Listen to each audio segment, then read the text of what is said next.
एक गरीब कॉलेज की लड़की की जिंदगी तब बदल जाती है जब एक अमीर घराने का नौजवान उसकी पढ़ाई का खर्च उठाने लगता है। धीरे धीरे वह उससे प्यार करने लगती है, लेकिन जानती है कि उसके दिल में पहले से ही उसकी बचपन की प्रेमिका के लिए जगह है, इसलिए वह अपने जज्बात छुपा लेती है। एक दिन नौजवान का भयानक एक्सीडेंट हो जाता है और उसकी दोनों टांगें बेकार हो जाती हैं। तब उसकी बचपन की प्रेमिका उसे छोड़कर चली जाती है। लड़की उसे खुद को नुकसान पहुंचाने से रोकती है और कहती है कि अगर वह जिंदगी भर अपंग भी रहे तो वह उसका साथ नहीं छोड़ेगी। 3 साल तक वह उसकी पूरी लगन से सेवा करती है और चमत्कारिक रूप से उसकी टांगें फिर से ठीक हो जाती हैं। जब सबको लगता है कि अब दोनों शादी कर लेंगे, तब नौजवान कहता है कि वह उसे सिर्फ अपनी छोटी बहन मानता है। लड़की का दिल टूट जाता है, लेकिन वह मुस्कुराकर उसे ठीक होने की बधाई देती है। तभी उसकी पुरानी प्रेमिका लौट आती है और नौजवान उसे प्यार से अपने पास बैठाकर सबके सामने उसके साथ घुल मिल जाता है। लड़की एक तरफ खामोश बैठी रह जाती है और जब दोस्त मजाक में उसकी पुरानी प्रेमिका को चुनौती देते हैं तो नौजवान गुस्से में उनसे लड़ पड़ता है। लड़की उसे रोकने जाती है, लेकिन वह उसे धक्का दे देता है और उसका सिर जोर से टेबल से टकरा जाता है। नौजवान को कोई फिक्र नहीं होती और वह अपनी पुरानी प्रेमिका को गोद में उठाकर चला जाता है। ये देखकर लड़की को वो दिन याद आता है जब वही नौजवान उससे कहता था कि मुझे मत छोड़ना, लेकिन अब लगता है कि उसे उसकी कोई जरूरत नहीं रही। तभी नौजवान की माँ का फोन आता है और वह लड़की को समझा देती है कि उनका रिश्ता मुमकिन नहीं, क्योंकि उनका दर्जा अलग है। लड़की सब समझ जाती है और कहती है कि वह खुद ही उसकी जिंदगी से दूर हो जाएगी। वह अपने जख्मों का इलाज करवाती है, विदेश जाने का वीजा बनवाती है और जाने की तैयारी करती है। नौजवान को कुछ भी पता नहीं होता। एक दिन उसे पेट दर्द होता है और वह आदतन लड़की को फोन करता है कि खाना लेकर आए, लेकिन ऑफिस पहुंचने पर लड़की देखती है कि उसकी पुरानी प्रेमिका पहले से वहां मौजूद है। वह कहती है, क्या संयोग है, मैं भी खाना लाई हूँ, और उसे मसालेदार हॉट पॉट देती है। लड़की याद दिलाती है कि उसे मिर्च नहीं खानी चाहिए, लेकिन वह अपनी प्रेमिका को खुश करने के लिए जबरदस्ती खा लेता है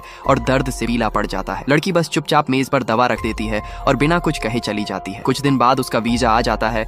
वह अपना सामान पैक करती है, टैक्सी में बैठकर एयरपोर्ट के लिए निकलती है। नौजवान के सारे नंबर ब्लॉक कर देती है और वह फोन जो कभी उसने तोहफे में दिया था खिड़की से बाहर फेंक देती है। इस बार उसने ठान लिया है कि अब वह किसी के लिए नहीं, सिर्फ अपने लिए जिएगी।